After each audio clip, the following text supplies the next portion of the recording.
I mean, mainly underneath you put this additional protections on, which you don't use on other rallies because it's weight and you don't want it. You raise the championship. The midway stage sees Richard Burns leading the championship and leading the field away. But it's Marcus Grönholm in the Peugeot who sets the fastest times on the first stages. Hidas. Kahdeksan. Hyppy täys. 8. Vasen laita oikein hidas. 5. Ja vasen pitkä.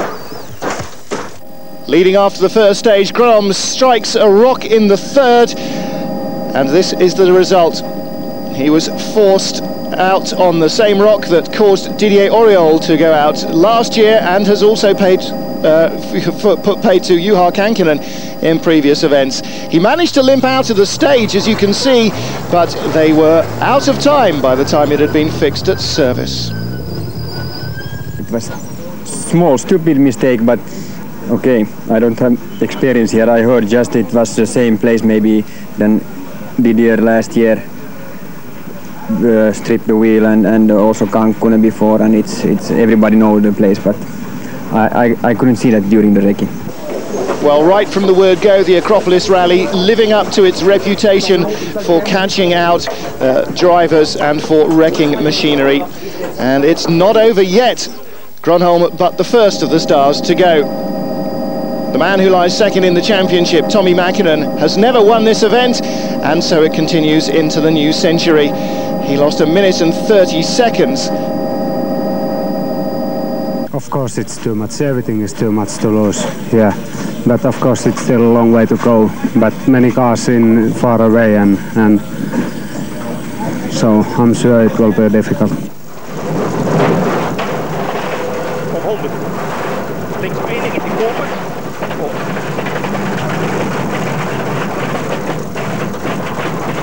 The onboard camera shots from Freddie Loix and Sven Smets, number 2 Mitsubishi, showing how rough the stages are, and then how much rougher it becomes as the car has a wheel loss. Alistair McRae and Kenneth Eriksson were both out of the event before the end of leg 1. Eriksson retired the first Hyundai on stage 3. 1K, then 2. Medium right opens. And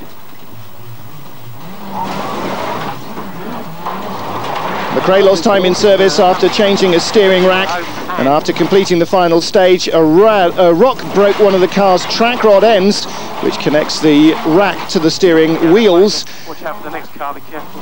They got to service on 3 wheels. McRae making sure none of the bits of the car was stolen. But by the time they had the car back to service and fixed, they were out of time as well. Kenneth Eriksson in the dust on stage 3.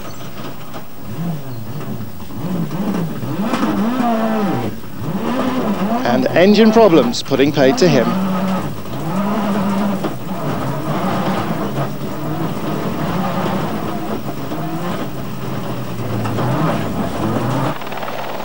Well, that gives you a very good idea just how dusty some of the stages were, very much like the Safari Rally.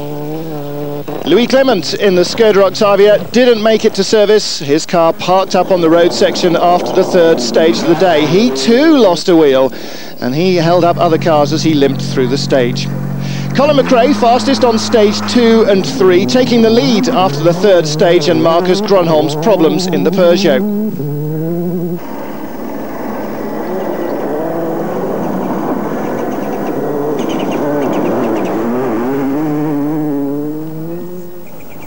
Carlos Sainz in the second Ford Focus was second quickest on stages 2 and 3, and the Focus is looking very quick indeed.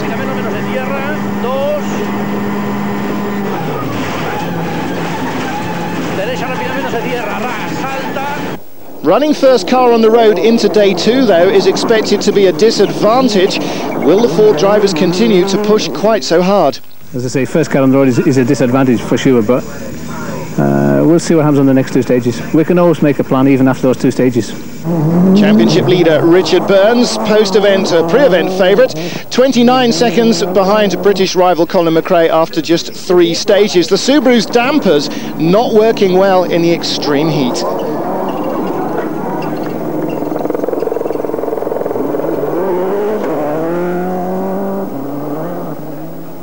Flat left 60, K right plus stone out.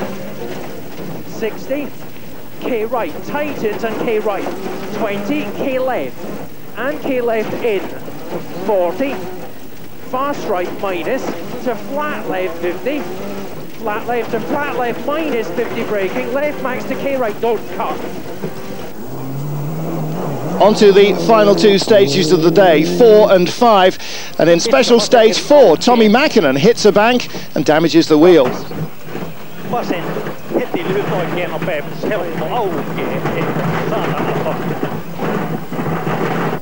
Well, he picks up a puncture there on the right rear, but later worse is to happen.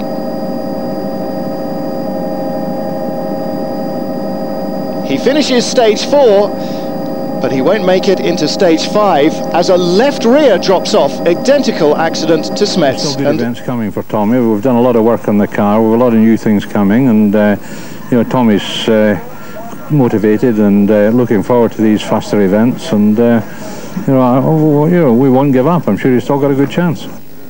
Well, Tommy needs to have a good chance. Richard Burns has one less rival to contend with, but he is having a brake problem, losing a 1 minute and 26 chunk of time to Colin McRae on stage 5. Co-driver Robert Reed also collapsing due to the heat. Burns finishes day 1 in 5th place. 1 metre left, to flat right 40, metre right in tightens 40, fast left 60, metre right minus in 50, flat right and flat right 60, fast right. It's not good when you start to lose concentration, and when Robert starts to lose concentration, it's more dangerous actually to be in this heat than the dangerous threat of not wearing fireproof overalls. So not very clever.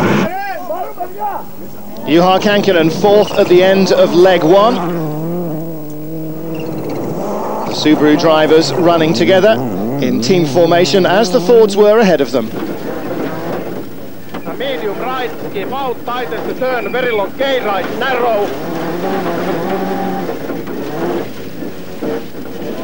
A flat left, 70, very long K left. And long fast right, keep out, tightens to open hairpin right. Well, behind the 4 former winners of the event, who were 1 to 4, was Francois Delacour, the Frenchman, surprisingly well placed. In 3rd place, after a very consistent day. The first leg was dominated by Peugeot, with 2 fastest times for Grönholm and 3 fastest times for McRae's Ford.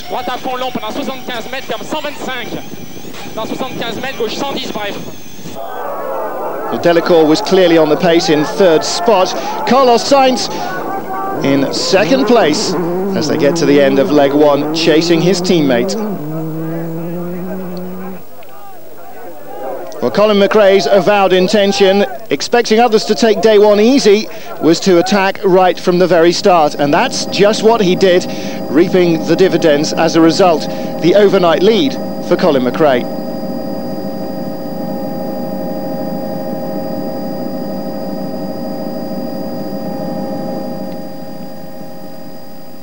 Into slow 3 left, tightens. 50, left and 3 right. Would McRae's lead be enough to hold on, though? And 6 right. At the moment, I think so. It's very difficult. Obviously, Carlos is next. He's behind, but he's running second on the road, so he's not going to have that great an advantage. And then everyone else is a bit more, behind again. So I think that the time, the buffer's not so bad. Well, Sainz nearly 40 seconds behind Colin McRae. Would this turn into an all-Ford battle for victory? Certainly it had all the hallmarks. Felecour in 3rd place, the only non-winner in the top 5. And Ulsterman Stephen Finlay, a sensational 6th place at the end of leg 1, having started in 39th in his privately entered Ford Focus. Great job by him. Well, many of the front runners had already fallen by the wayside, but the Acropolis hadn't finished with the cars yet. Join us after the break for day 2.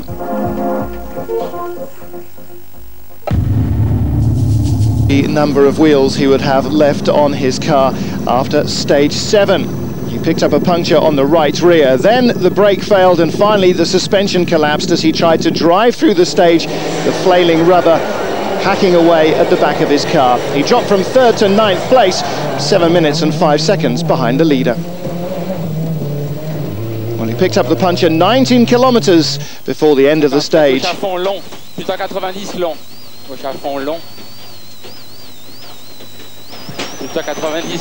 Juha Kankkunen going past as Felecour struggles to the end of the test. Felecour wasn't the only one with wheel troubles, as you can see from the shot. Subaru coming in damaged right behind him. We punctured on a piece of stone moved by either Carlos or Colin in the road ahead of us. I couldn't avoid it, Francois Felecour. I was out in a very narrow part of the road, so we couldn't avoid it. We lost about 5 minutes. On the same special stage, it was Juha Kankkunen who damaged his front right suspension shortly after passing Felecour. He lost 2 minutes and 3 seconds, but stayed in 4th place behind teammate Richard Burns, who now moved up to 3rd.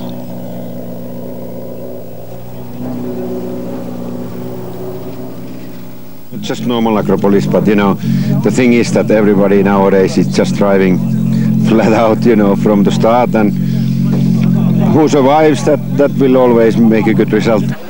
Well, among the list of non-survivors, once more Didier Auriol in the Seat Cordoba. He retired on the opening stage of the day, stage 6. 10 kilometers before the finish he went off, losing the front left wheel, and retired on the subsequent road section. No further luck either for Tony Gardemeister and Paavo Lukanda. A puncture on stage 6, he lost his rear windscreen on stage 7 and retired on stage 10. It's not so tough, the roads, it's not more toughest, but we are more cars competing and going faster and faster. I mean, when it was only 4 cars, 5 cars, it was just 2 out, and then you relax to the race. But here you cannot relax. You have 14 cars plus all the privateers with World Rally car. It means 20 cars that can win, and everyone is going full. Everybody working flat out, including all the mechanics, of course. Lump hammers and every other trick of the trade being used to try and straighten out cars that the Greek countryside had seriously rippled.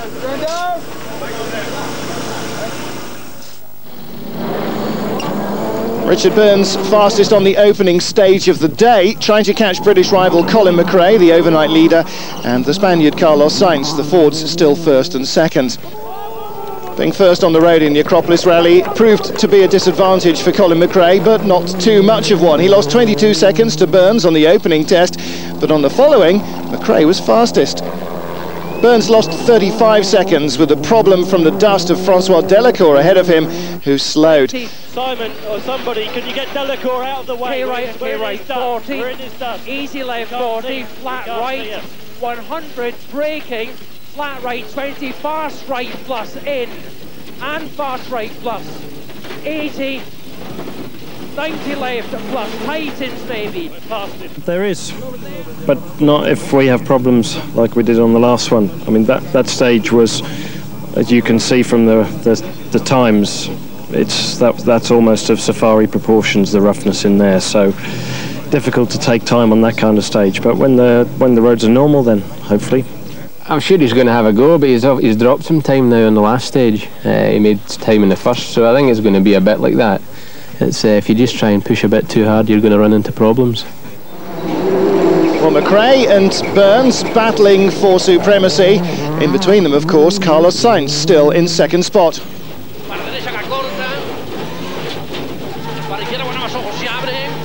Well, as you can see from the onboard, the restriction on only wearing 3-layer race suits had been abandoned for the rest of the event. Carlos Sainz there in a fireproof t-shirt. Marcus Kronholm pushing hard. He hadn't retired after losing a wheel on day one, but a turbocharger failure on stage 9 certainly put paid to his chances.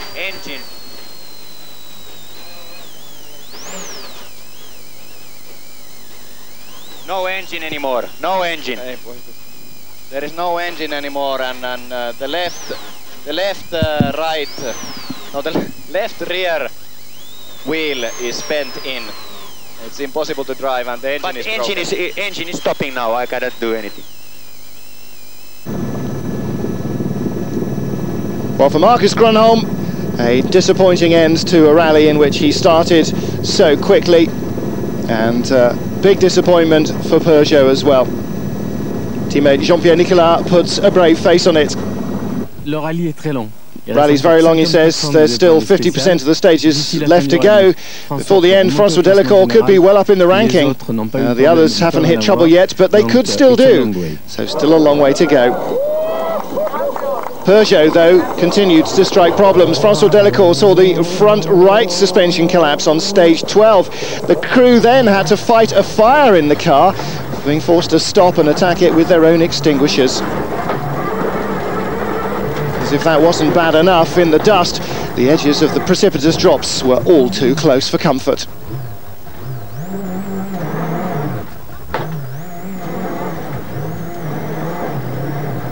Scary stuff. Again, deciding not to stop to change the damaged wheel, risking far more damage on the car.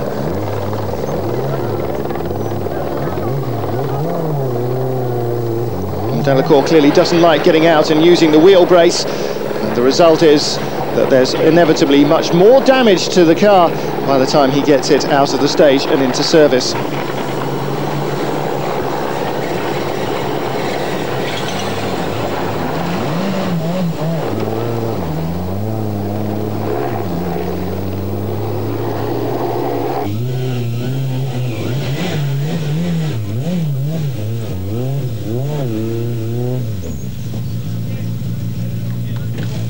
Once more, the hard-pressed Peugeot mechanics attacking the car for all they're worth. So at the end of leg 2, this was the top 6. Armin Schwarz in the Skoda Octavia, the remaining car, hanging on in the bottom position in the top half dozen. Ahead of him and somewhere ahead, Juha Kankkunen in his Subaru Impreza. 50 over bumps to long medium left. 50 fast right, 70. Crest and K left to bump 2 and medium right. And K left and keep right over bump. And fast right, 50. Long fast right and medium left. 4 times world champion Kankkunen showing that despite being in his 40s, he's certainly lost none of his touch.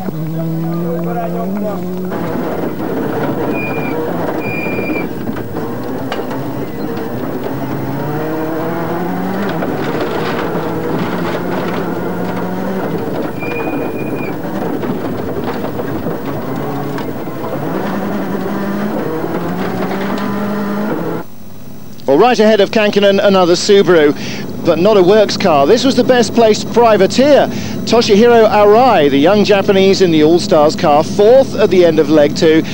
Almost as big a surprise to him as to everybody else.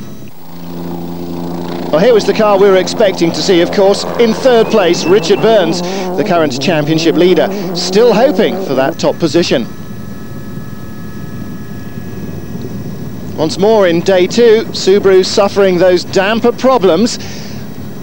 But for Burns, the real interest was what lay ahead of him.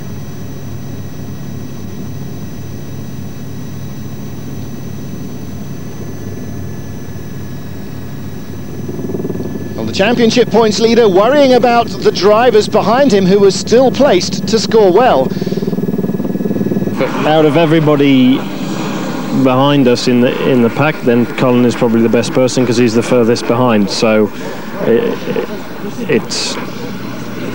obviously I'd like to be the one who's winning, but if it's anybody, then championship points point of view, then Colin is the next best option, I suppose. So preferably even someone behind, but there's no one else behind. So what he's saying there is that he doesn't want Carlos Sainz to be the man who wins it, because Sainz is closer on points. Para derecha, buena más.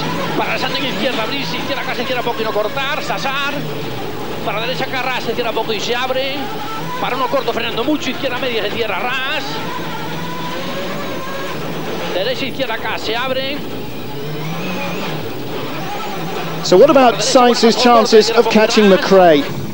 Well, it's obviously now he has quite a good gap, something like 48 seconds, but you know how is the rally? Still is one long day to go, and still everything is possible. Everything indeed is possible, and the final day will be very much a repeat of leg two, long and damaging, and the stages already had been run twice. In the majority of cases, they would be very cut up by day three. 6 crest, 70, 4 left minus opens, 50, 6 right tightens, and 4 left tightens maybe, and 6 right tightens to minus, and 6 left over. Fix for Timo. Engine. Well, McRae may well have had a 38-second advantage, but in the closing 2 stages of leg 2, he was not going to take his foot off the throttle for anyone.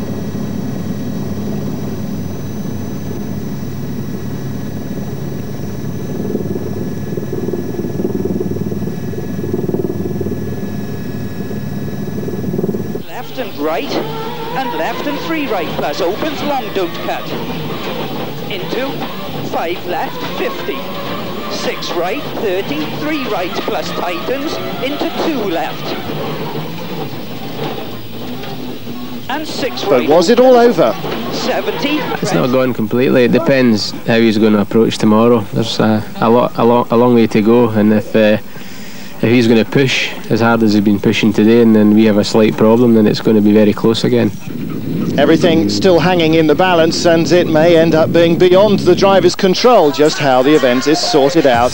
Overnight though, Colin McRae by 48 from teammate Carlos Sainz. Burns still in third, 3 minutes and no realistic chance of victory unless fate intervenes behind the leader. Toshihiro Arai in 4th place with Kankkunen just a few seconds behind him in 5th, Schwarz in 6th spot.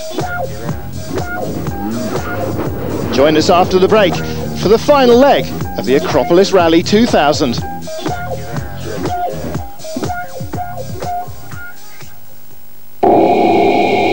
Stage 13 turbo failure and retired in the liaison run towards stage 14. Top 3 in the championship, Burns, Grunom and Mäkinen all out of the Acropolis.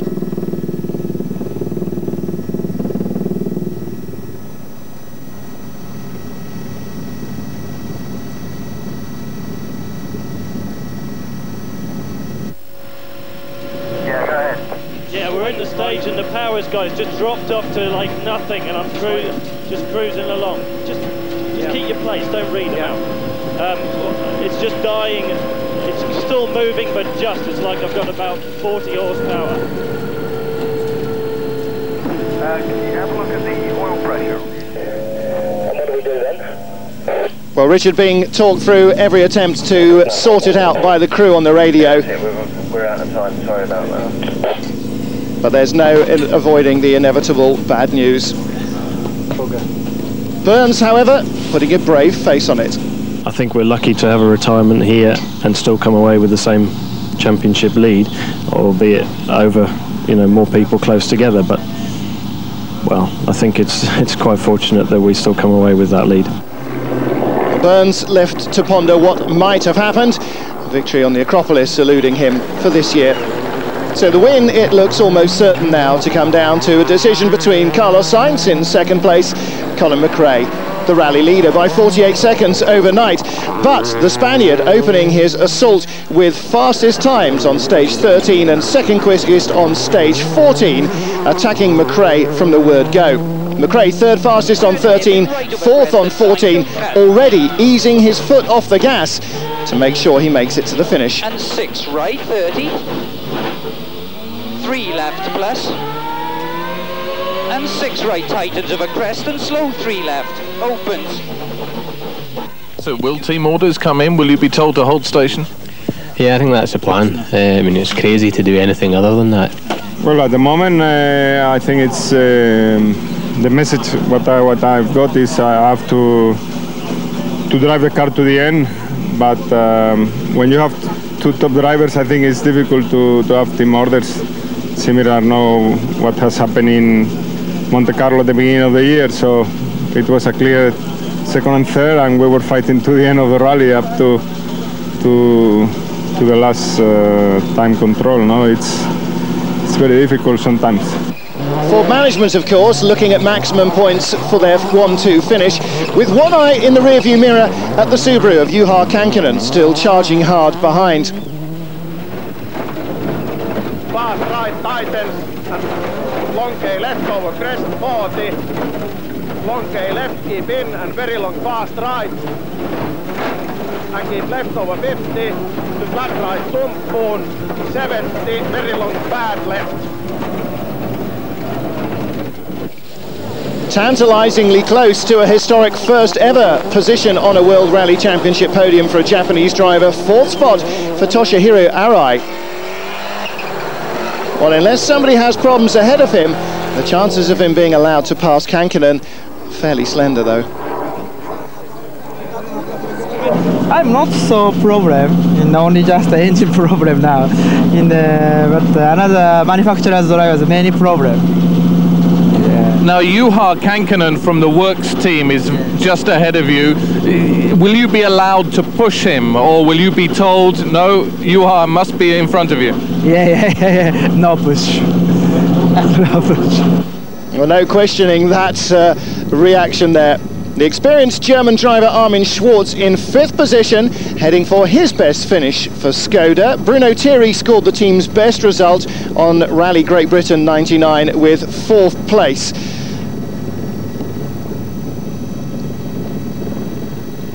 I think we will stay where we are, and because the problem is you can have easily, you can hit something and then you're out of the rally. So 3 stages left to go.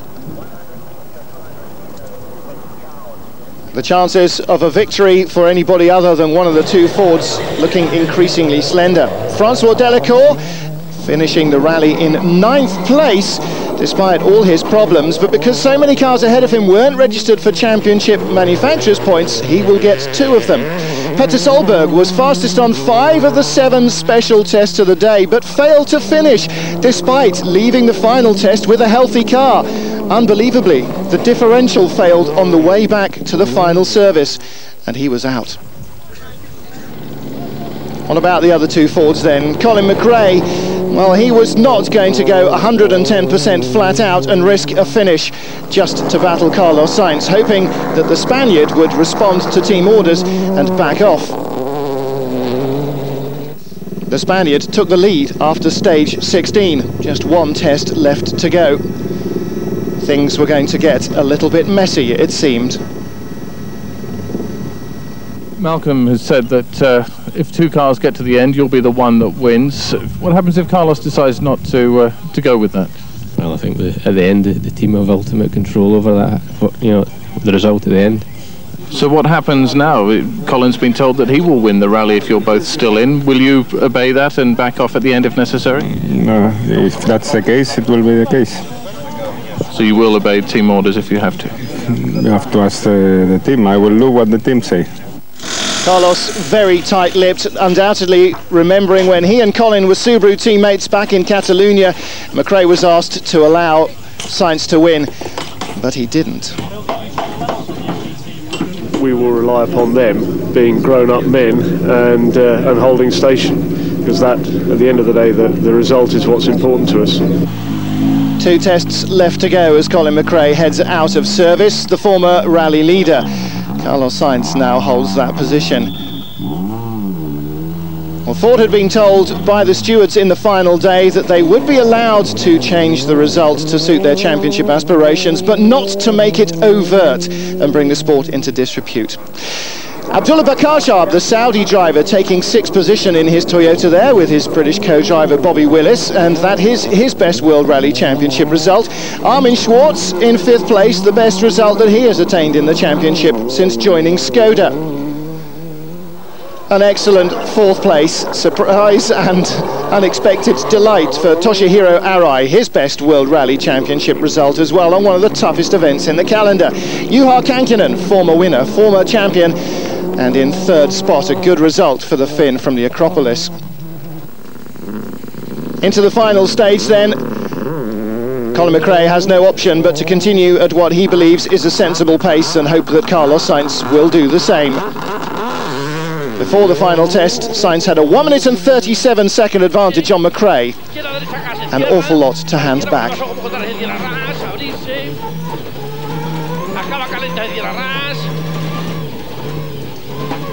Para rasante en derecha, buena más ojo, poco tarde de tierra. Para izquierda, rápido, ojo corta. Para derecha, rápido, ojo corta de tierra. Acaba rasante para 1. Colin McRae finishing the final stage. He's done his job. Would Carlos Sainz do his? Well, the answer, an unequivocal yes. 50 yards from the end of the event, Sainz pulling to an entire stop in front of the TV cameras. Was this a repeat of Rally Great Britain and an ignominious retirement from the lead? No, no car problem. He waited 2 minutes and then motored on. The win would be Colin's. Stewards reprimanded Ford for finishing in such a way. It was a very messy end to the Acropolis rally, but it was Colin McRae's 20th World Rally Championship win. It was a sort of confused and rather contentious end to the rally with Carlos. Are you happy about it? No, it wasn't the ideal way to do it, but at the end of the day, I've won, he's second. Ford have got 16 points for the manufacturers, which is the main thing. Carlos Sainz hasn't won a rally now since New Zealand '98. That must have hurt. It's hard to accept not to fight for, not be able to fight for a win. But especially when you have discussed that before, no? Well, reference certainly to their discussions after Catalonia, but perhaps reference to a pre-rally discussion under the Ford umbrella. Who knows? And who knows what will happen as a result of that decision. The FIA are very clear that they don't like that kind of match fixing. Outside the top 6 then, Jean-Pierre Richelmi 7th for Subaru, Frederic, his countryman 8th, and another Subaru, and countryman Francois Felecour 9th for Peugeot, ahead of Greek champion John Papadimitriou in 10th place in his Subaru. In Group N, the Argentine Gabriel Pozzi won in his Mitsubishi by a minute from Uruguayan Gustavo Trellis. The multiple Group N champion a further 50 seconds ahead of Austria's Manfred Stoll.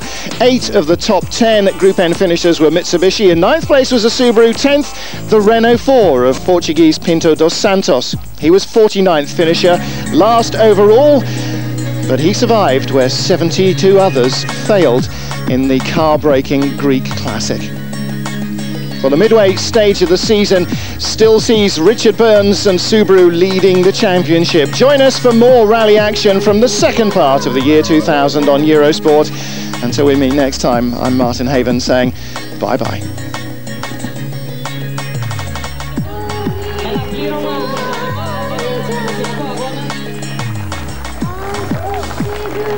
Colin McRae cu dochinele acolo în Octavia, Acropolis.